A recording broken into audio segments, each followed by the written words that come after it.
Bienvenidos. Hoy vamos a hablar la segunda parte del tema de isomería. En este caso vamos a ver los estereoisómeros.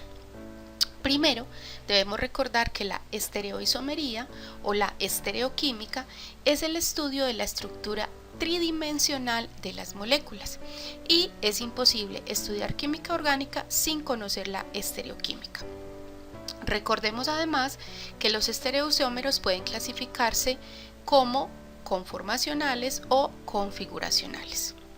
Dentro de los configuracionales, hoy vamos a trabajar el tema de geométricos y ópticos. Los ópticos pueden ser diastereómeros o enantiómeros. No te preocupes que más adelante vamos a hablar cada uno de esos conceptos de manera más detallada. Vamos a iniciar primero con un concepto fundamental para poder entender la estereoquímica. En este caso vamos a hablar del concepto de quiralidad. La palabra quiral fue introducido por William Thomson en 1894 para designar objetos que no son superponibles con su imagen especular. Entonces, una molécula quiral es aquella que, cuando se compara con su imagen en el espejo, no se puede superponer. Y tenemos entonces objetos quirales y objetos aquirales. Los objetos aquirales son aquellos que son superponibles con su imagen especular y los objetos quirales son aquellos que no son superponibles con su imagen especular. Vamos a entender un poquito más con esta animación qué significa superponible y no superponible. Distinguimos entre moléculas simétricas y asimétricas. El reflejo de una molécula simétrica es superponible. El metano es una de estas moléculas simétricas. Las moléculas de isobutano también son simétricas. Las moléculas simétricas y sus imágenes especulares coinciden y no se las puede distinguir. Sin embargo, los isómeros de las formas y cuerpos asimétricos no coinciden con los de su imagen especular. Aquí, en este ejemplo, tenemos una molécula quiral. Tenemos un carbono que tiene 4 átomos diferentes. Cuando intentamos superponerlos entre sí, vamos a encontrar que el hidrógeno de una de las moléculas va a quedar sobre el bromo de la otra y el hidrógeno de la otra molécula va a quedar detrás del bromo de la otra. Aquí tenemos un ejemplo de una sustancia química que se llama el limoneno. El limoneno es una sustancia que se puede extraer de las cáscaras de limón o de las cáscaras de naranja. Si observamos, la estructura química es muy parecida, pero tenemos una rotación diferente de sus átomos, por lo tanto, uno de ellos va a ser el que se puede extraer de la cáscara de limón y es el que le da el olor al limón, y el otro es el que se obtiene de la cáscara de naranja y es encargado del olor de la naranja. Y sabemos que ambas frutas tienen un olor característico y muy diferente. Entonces, vamos a mirar que de estas dos frutas se pueden extraer dos isómeros ópticos, el R-limoneno y el S-limoneno.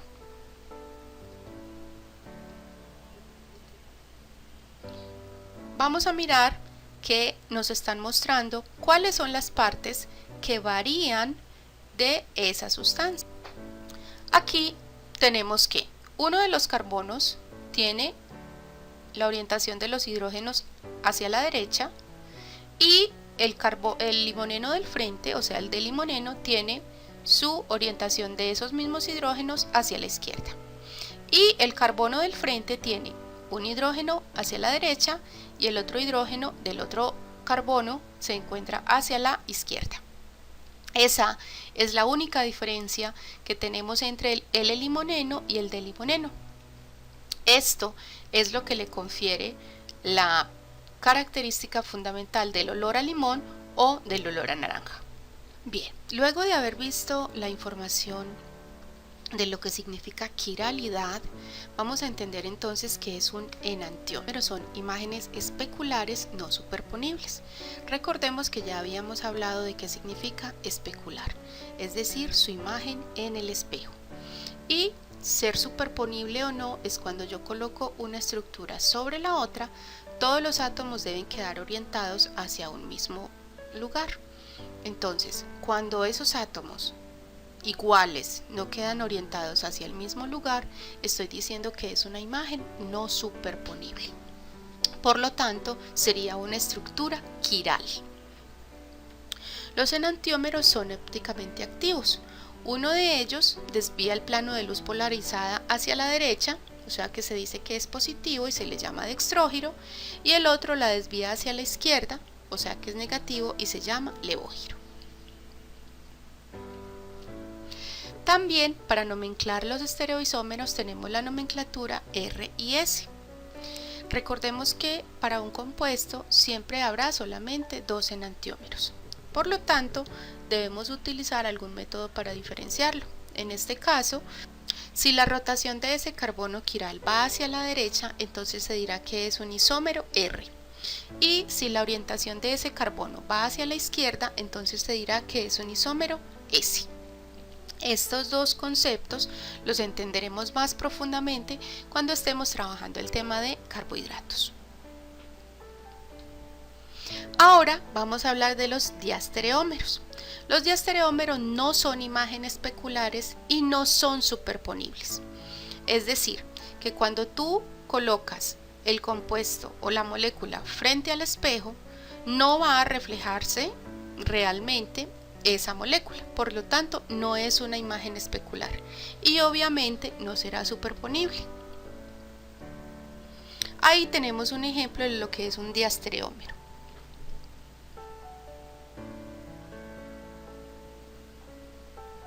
En este caso vamos a observar que no es una imagen especular porque para poder cumplir con ese criterio, esta estructura debería estar al frente para poder que se refleje con esta, y estos dos átomos deberían estar en posiciones diferentes. Recordemos que ya habíamos hablado de la estructura de cuña y la estructura de barra. La estructura de cuña me indica que este átomo está mirando hacia mí o está más cercano a mí, y la estructura de barritas indica que está en el lado opuesto, es decir, lejos de mí. Por último, vamos a hablar de los isómeros geométricos. Los isómeros geométricos ocurren cuando se restringe la rotación de los átomos alrededor de un enlace. Generalmente se da en los enlaces dobles o en aquellas estructuras que tienen ciclos. Cuando nosotros hablamos de una estructura cis, es porque imaginariamente, partimos en la mitad la estructura. Entonces, en la parte superior van a quedar los dos átomos iguales y en la parte inferior los otros dos átomos iguales. Siempre deben estar dos en un carbono y dos en el otro carbono. Es decir, si yo tuviera este cloro en esta parte, esto no podría ser un isómero cis. Entonces, siempre voy a tener los dos átomos iguales en la parte superior, o también pueden estar los dos átomos en la parte inferior. Cuando ellos dos están a un mismo lado del plano por el que yo corto la molécula, lo voy a llamar cis. Cuando yo corto la molécula por la mitad, como en este caso, si seguimos el mouse, cuando yo corto la molécula por la mitad y uno de los átomos queda en la parte superior y el otro en la parte inferior, entonces yo voy a decir que es un isómero trans o que es un compuesto trans, ¿sí?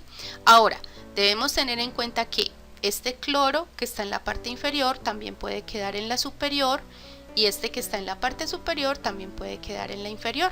Igual seguirá siendo un isómero trans.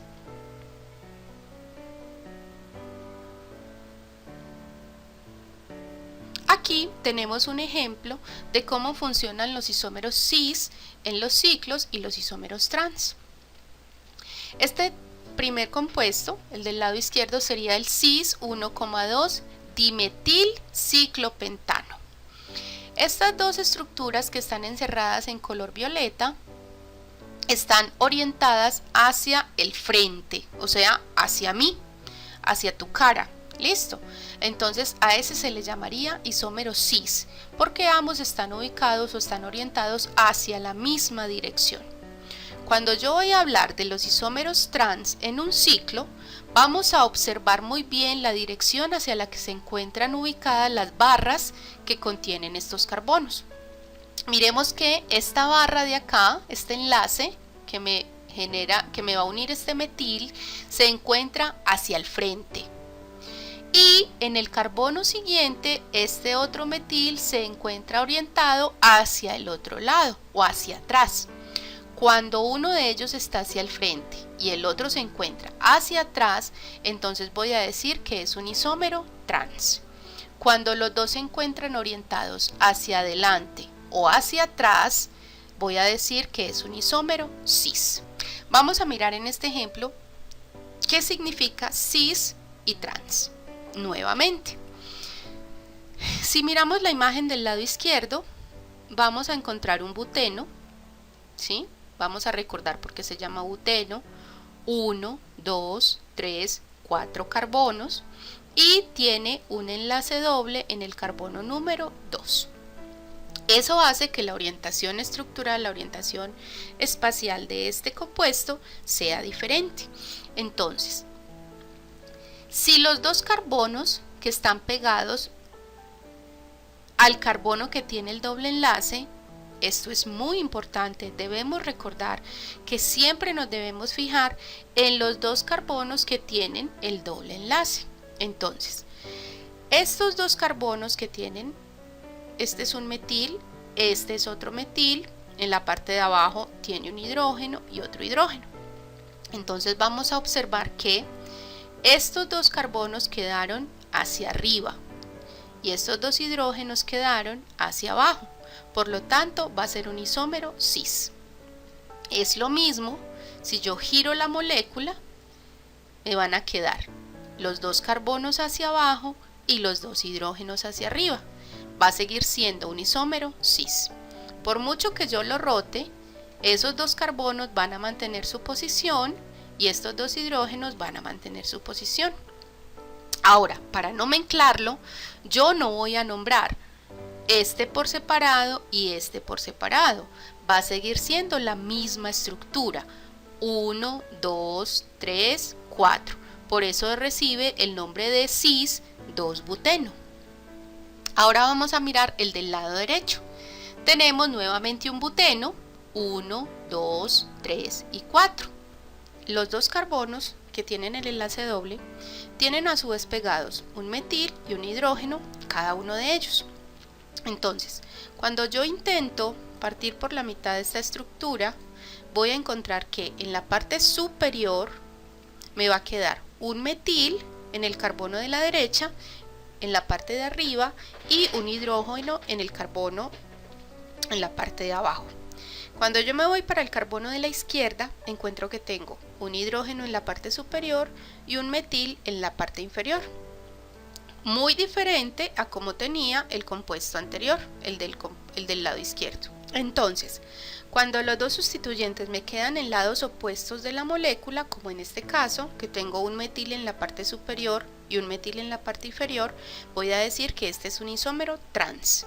Si yo volteo la estructura, observo que en este caso ya el carbono de la izquierda queda con el metil en la parte superior y el carbono de la derecha queda con el metil en la parte inferior.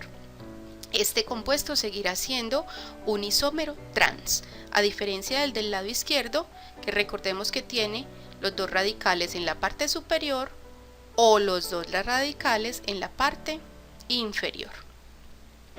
Bien, con esto espero que haya quedado clara la información de la estereoisomería, los isómeros geométricos y ópticos, y vamos a mirar al final entonces cuáles son las referencias utilizadas. Un feliz día para todos.